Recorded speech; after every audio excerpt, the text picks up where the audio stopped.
This is Miss Melissa at the Oosterhout Free Library with First Pages Friday with a great book to share with you today. There's a mysterious doll, there's things that happen in the night. It's The Time of the Fireflies by Kimberly Griffiths Little, published by Scholastic Press.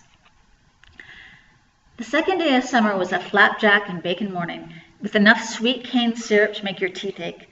A glorious heavenly day when you got no more homework due for 3 whole months. It was also the day I got the strangest phone call of my life. Instead of my best friend, Shelby Jane, there was an unfamiliar voice on the other end of the line. A girl's voice, breathy and whispery, just like a ghost's might be.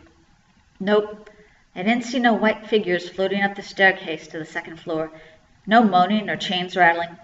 No pockets of cold air that freeze you to the floor. Just a voice on the phone. I never heard of ghosts waltzing around town making phone calls. Then again, I don't live in a regular house. My parents moved us into the Bayou Bridge Antique Store, a fact I do not brag about. It's embarrassing to admit I share the same space as musty, mothball-smelling furniture, dusty books, and teacups that dead people once drank from.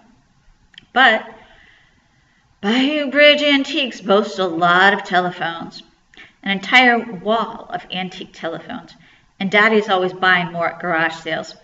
He spits some shine on them, rewires the cords, and sells them to collectors, or folks who want to decorate their house in the old-fashioned style.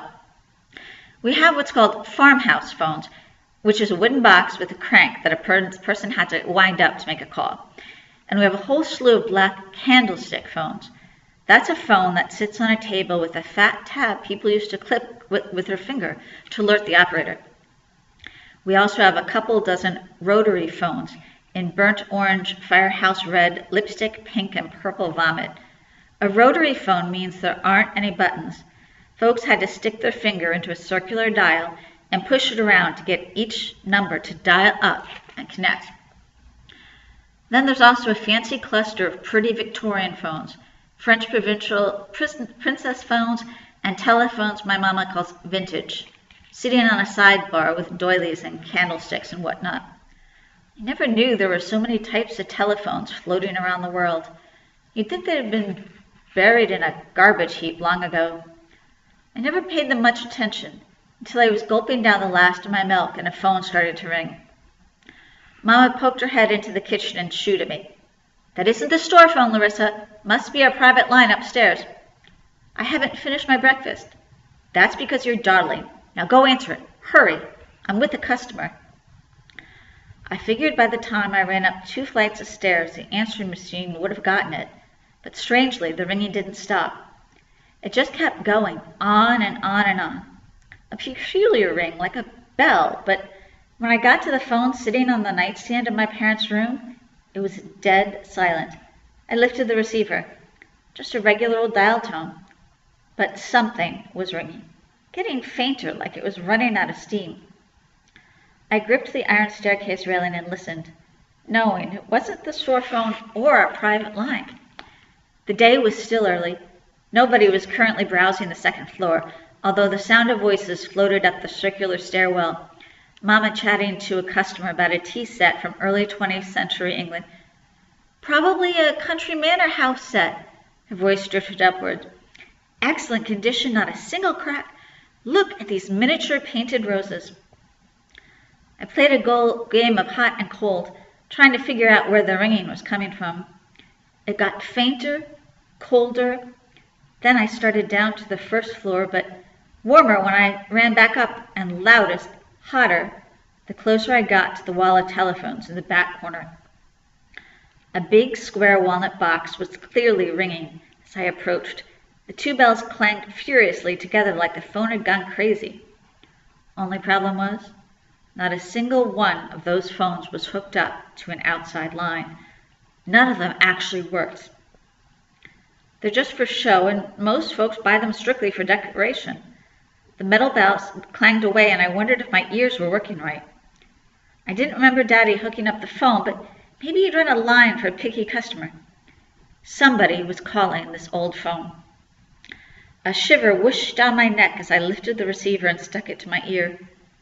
The sound of crackling came through, then silence, deader than a graveyard at night. A prickling rose on my neck.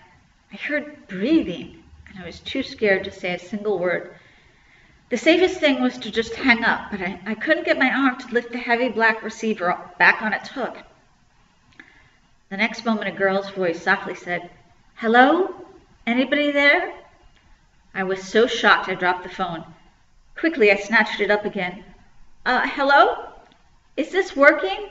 the girl said as the murmur of static started up again in the background.